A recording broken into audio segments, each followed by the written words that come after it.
안녕하세요. 혼자 공부하는 파이썬 55강되기고요. 이번 강의에서는 359페이지에 있는 조금 더 알아보기 텍스트 데이터, 그리고 361페이지에 있는 조금 더 알아보기 바이너리 데이터 두 가지에 대해서 살펴보도록 하겠습니다. 오늘 강의의 내용이 약간 방대하기 때문에 순서를 먼저 짚고 넘어가도록 하겠는데요. 일단 컴퓨터는 데이터를 저장할 때 무조건 숫자로 저장한다라는 사실을 보도록 하겠습니다. 이어서 이렇게 숫자로 저장되는 데이터를 파이썬은 어떻게 구분하는지 먼저 말씀드리면 구분 방법은 크게 텍스트 데이터와 바이너리 데이터인데 이 구분이 대체 무엇인가를 살펴보도록 하겠고요. 이어서 텍스트 데이터와 바이너리 데이터를 읽고 쓰는 방법을 각각 다루도록 하겠습니다. 그럼 1번 내용부터 함께 살펴보도록 하겠는데요. 컴퓨터는 데이터를 저장할 때 무조건적으로 숫자로 저장을 하게 됩니다. 컴퓨터가 내부적으로 처리할 수 있는 값은 0과 1이라는 이진수밖에 없습니다. 그래서 모든 데이터를 저장할 때도 당연히 0과 1로 저장을 하게 되고 그 데이터를 처리할 때도 0과 1이라는 숫자로 처리를 하게 됩니다. 우리가 이렇게 글자로 볼 수 있는 것은 컴퓨터가 내부적으로 그 숫자를 우리가 눈에 보기 쉬운 형태로 변환을 해서 출력을 해주기 때문입니다. 그럼 실제로 내부적으로 어떻게 숫자로 저장이 되는지 헥스덤프라는 프로그램을 사용을 해서 확인을 해보도록 하겠는데요. 이 부분은 그냥 보시기만 하셔도 괜찮습니다. 비주얼 스튜디오 코드 왼쪽에 있는 5개의 아이콘 중에 가장 아래에 있는 확장 기능을 클릭을 한 다음에 헥스덤프라고 입력을 해주시게 되면 헥스덤프 for Visual Studio Code라는 프로그램이 나오게 됩니다. 요거를 상콤하게 설치를 해주시게 되면 어떠한 데이터를 봤을 때 오른쪽 위에 약간 특이한 모양의 아이콘이 나오게 되는데요. Show 헥스덤프라는 이 아이콘을 클릭을 하게 되면 저 데이터가 내부적으로 어떻게 저장되어 있는지 확인을 해볼 수 있습니다. 실제로 헥스덤프를 한번 보게 되면 지금 화면처럼 나오는 모습을 볼 수 있는데요. 각각의 숫자는 16진수 숫자이고 2320, 3122, 2020, BBB4 등으로 적혀서 데이터가 저장되어 있다는 뜻입니다. 즉 컴퓨터 내부적으로는 이러한 형태로 데이터가 저장이 되고요. 우리가 이걸 읽어드릴 때도 메모리에는 이러한 숫자가 올라갈 뿐입니다. 사실 이 헥스덤프 프로그램으로 봤을 때 한글 등의 멀티바이트 텍스트 같은 경우에는 약간 힘들게 보여주기 때문에 간단하게 책처럼 헬로 파이썬 프로그래밍이라는 글자를 적고서 다시 헥스덤프로 보도록 하겠습니다. 지금 화면과 같이 출력되는 것을 볼 수 있는데요. 4865 6C 6C 6F가 헬로우를 나타낸다는 걸 알 수 있습니다. 어쨌거나 이게 글자이지만 컴퓨터 내부적으로 저장될 때는 숫자로 저장이 된다를 기억을 해주시면 좋겠습니다. 이 이외에 이미지라든지 폰트 파일이라든지 아니면 동영상 파일이라든지 모두 컴퓨터 내부에서는 이진 숫자로 저장이 될 뿐입니다. 참고적으로 이 헥스덤프에서 이진 숫자가 아니라 16진수로 데이터가 나와서 16진수로 표현되는 것이 아니냐고 생각하실 분도 있는데요. 우리가 쉽게 보라고 그냥 16진수로 보여주는 거지 실질적으로는 01010000 같은 이진 숫자로 저장이 됩니다. 어쨌거나 이 이외에도 이미지 파일이라든지 폰트 파일 등등 모두 컴퓨터 내부에서는 숫자로 저장이 되는데요. 예를 들어서 어떤 폰트 파일을 열고 헥스덤프를 열어도 마찬가지로 이러한 숫자가 나오는 것을 볼 수 있고요.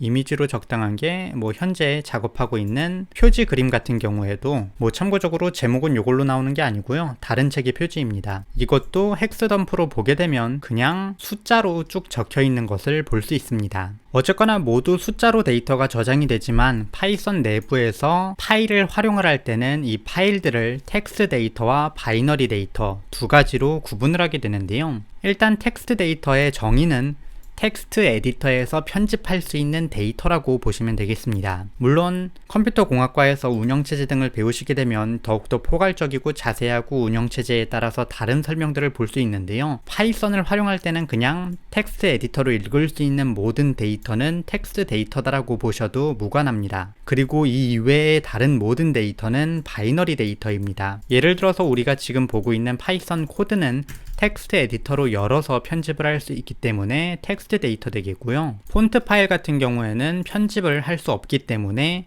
바이너리 데이터입니다. 물론 파일이 이진이거나 지연되지 않는 텍스트 인코딩을 사용하기 때문에 편집기에서 표시되지 않습니다. 그래도 여시겠습니까? 해서 그래도 여시겠습니다를 상콤하게 클릭을 하게 되면 와 텍스트 에디터에서 편집을 할 수 있어요 라고 이야기를 하실 수도 있겠지만 이 데이터의 규칙을 보고서 어떻게 편집을 한다는 건 사실상 말이 안 되는 이야기라고 볼 수 있습니다. 따라서 이러한 폰트 파일은 바이너리 파일입니다. 마찬가지로 이미지 같은 경우에도 여기에서 어떻게 편집을 할 수가 없죠. 그래서 이 녀석도 바이너리 데이터입니다. 이러한 형태로 텍스트 데이터와 바이너리 데이터를 구분을 해주시면 되겠습니다. 어쨌거나 텍스트 데이터는 텍스트 편집기로 편집을 할 수 있습니다. 반면 바이너리 데이터는 텍스트 편집기로는 편집을 할 수 없습니다. 그러면 이러한 바이너리 데이터는 어떻게 편집을 해야 되냐 하면 전용 편집기를 사용을 해서 편집을 해야 됩니다. 포토샵 파일이라면 포토샵에서 여셔야 되고요. 오디오 파일이라면 오디오를 전문적으로 다루는 편집기에서 편집을 하시면 됩니다. 파이썬은 내부적으로 텍스트 데이터를 편집하는 방법만 제공을 하게 됩니다. 우리가 이전에 살펴보았던 오픈이라는 것을 사용을 해서 첫 번째에다가 파일 이름을 입력을 해주시고 두 번째에다가 그냥 읽을 거니까 read를 이렇게 입력을 해주시게 되면 파일이라는 객체가 형성이 되고요. 클로즈 일단 걸어준 다음에 file.read를 실행을 하게 되면 이 내용을 읽어드릴 수 있습니다. 간단하게 이렇게 코드를 작성을 한 다음에 코드를 실행을 해주게 되면 지금 화면처럼 텍스트 데이터의 내용을 읽고 출력하는 모습을 볼 수 있습니다. 만약에 데이터에 어떠한 내용을 출력을 하고 싶다면 파일 이름을 output.txt 등으로 지정을 한 다음에 write 모드로 선택을 한 다음에 file.write를 해줘서 데이터를 써주시면 됩니다. 이것도 마찬가지로 코드를 상콤하게 저장을 하고 실행을 하게 되면 지금 화면처럼 output.txt라는 파일이 생성이 되고 내부에 이응 비읍 이응이라는 글자가 들어가게 됩니다. 파이썬은 내부적으로 문자열 처리를 할 수 있기 때문에 이러한 텍스트 데이터를 다룰 수 있는데요. 파일의 오픈을 사용을 해서 파일을 리드 모드로 열고 데이터라는 녀석에 file.read한 녀석을 저장을 한 뒤 write를 사용을 해서 저장을 할 때 이 내부에 들어있는 데이터를 3번 반복한다 라는 식으로 사용을 하게 되면 이 코드를 저장하고 실행을 했을 때 output.txt의 내용이 계속해서 변경되는 것을 확인할 수 있습니다. 그런데 문자열 편집은 가능하지만 파이썬에 기본적으로 제공되는 기능만으로는 이미지 편집이라든지 폰트 파일의 내용을 수정한다든지 오디오 데이터를 편집한다든지 비디오를 수정한다든지는 불가능합니다. 그래서 아까 보았던 폰트 파일이라든지 이미지 파일 같은 경우에는 이러한 형태로 읽고 쓸 수가 없습니다. 간단하게 읽는 경우만 보도록 하겠는데요. 요걸로 font.wff2라는 파일을 읽어보도록 하겠습니다.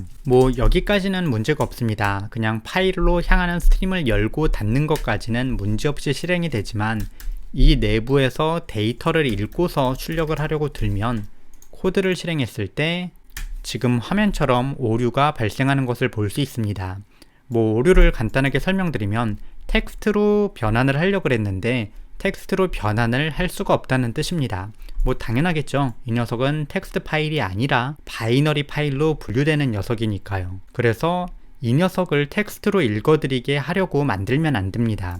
이 녀석이 텍스트 파일이 아니니까 네가 어떻게 읽으려고 들지 말고 그냥 있는 그대로 읽어서 출력을 해주면 좋겠다라고 표현을 하고 싶을 때는 R 뒤에다가 B를 붙여서 read 바이너리를 입력을 해주시면 됩니다. 이렇게 코드를 저장하고 실행을 하게 되면 쭉 출력이 되는데요. 이때 앞쪽에 글자 100개만 출력을 해보게 되면 실행을 했을 때 앞쪽에 B라는 것이 붙어있는 것을 볼 수 있습니다. 이렇게 B가 붙어있는 문자열을 우리는 바이너리 문자열이라고 부르게 되고요. 그냥 문자열이 아니라 바이너리 데이터를 읽어드렸을 때 나오는 문자열입니다. 이러한 데이터는 저장을 하실 때도 그냥 write로는 안 되고요. write byte를 사용을 해서 wb를 사용을 해주셔야 됩니다. 실제로 사용을 할 때는 file.write에서 여기에다가 바이너리 데이터, 바이트 데이터를 넣어주게 되겠죠. 참고적으로 갑자기 바이너리를 설명을 하다가 쓸 때는 write byte나 read byte를 사용한다 그래서 갑자기 바이트는 또 무슨 용어인가 생각하실 분도 있을 거라고 생각을 하는데요. 바이너리라는 것은 우리가 이진수를 뜻하는 말이고요. 이 이진수로 표현된 데이터 하나를 비트라고 부르게 됩니다. 이 비트가 8개가 모이게 되면 우리는 이 단위를 바이트라고 부르게 됩니다. 그래서 뭐 바이트는 바이너리 8개 모인 거, 비트 8개 모인 거라고 사용을 해주시면 되겠고요. 오늘 강의에서는 뭐 비슷한 용어라고 생각을 해주셔도 큰 문제 없을 것 같습니다. 그런데 이러한 바이너리 데이터는 뭐 우리가 그냥 기본적인 파이썬을 가지고는 편집이 거의 불가능에 가깝습니다. 이러한 녀석들을 편집하기 위해서는 바이너리 데이터를 전용 편집기로 편집을 하듯이 전용 모듈을 활용해 주셔야 됩니다. 예를 들어서 이미지 데이터라면 이미지 데이터를 읽어드리고 변형을 할 수 있는 그러한 모듈을 활용을 해 주셔야 되고요.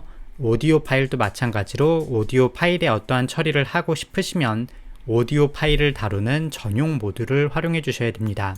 이 책에서는 뭐 그러한 모듈까지 다루는 범위가 아니기 때문에 텍스트 데이터와 바이너리 데이터에 대한 설명은 여기까지 진행을 하도록 하겠는데요. 책을 보시게 되면 조금 더 자세하게 텍스트 데이터와 바이너리 데이터의 장점과 단점이 무엇인지 등도 구분이 되어 있고요.